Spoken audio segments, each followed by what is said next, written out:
పార్వతీపురం మన్యం జిల్లాను విష జ్వరాలు వణికిస్తున్నాయి. భద్రగిరి ప్రభుత్వ ఆసుపత్రికి రోగుల తాకిడి పెరిగింది. తాడికొండ గ్రామంలో మలేరియా, డెంగ్యూ, చికెన్ గున్యా లక్షణాలతో గ్రామస్తులు మంచాన పడుతున్నారు. తీవ్ర జ్వరం, ఒళ్ళు నొప్పులతో భద్రగిరి ఆసుపత్రిలో చేరుతున్నారు. హాస్పిటల్లో జ్వర రోగుల సంఖ్య అమాంతం పెరగడంతో ఒకే మంచంపై 2 రోగులకు చికిత్సను అందిస్తున్నారు. తాడికొండలో రోగుల సంఖ్య పెరుగుతున్నా అధికారులు ఎలాంటి చర్యలు చేపట్టడం లేదని విమర్శలు వస్తున్నాయి. ఇప్పటికైనా స్పందించి పారిశుద్ధ్య కార్యక్రమాలు చేపట్టాలని, ప్రత్యేక మెడికల్ క్యాంపులు నిర్వహించాలని గ్రామస్తులు కోరుతున్నారు. పార్వతీపురం మన్యం జిల్లాను విష జ్వరాలు వణికిస్తున్నాయి. భద్రగిరి ప్రభుత్వ ఆసుపత్రికి రోగుల తాకిడి పెరిగింది. తాడికొండ గ్రామంలో మలేరియా, డెంగ్యూ, చికెన్ గున్యా లక్షణాలతో గ్రామస్తులు మంచాన పడుతున్నారు.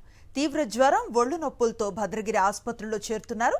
హాస్పిటల్లో జ్వర రోగుల సంఖ్య అమాంతం పెరగడంతో ఒకే మంచంపై 2 రోగులకు చికిత్సను అందిస్తున్నారు. తాడికొండలో రోగుల సంఖ్య పెరుగుతున్నా అధికారులు ఎలాంటి చర్యలు చేపట్టడం లేదని విమర్శలు వస్తున్నాయి. ఇప్పటికైనా స్పందించి పారిశుద్ధ్య కార్యక్రమాలు చేపట్టాలని, ప్రత్యేక మెడికల్ క్యాంపులు నిర్వహించాలని గ్రామస్తులు కోరుతున్నారు.